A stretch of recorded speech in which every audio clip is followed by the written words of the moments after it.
Actually, as sir told, this will be very useful when we are entering into the next semester.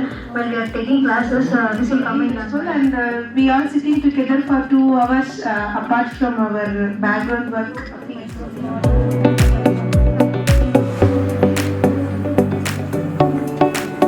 Target, say for example, I have goal number 11. And how many targets are here? Decent work and economic growth.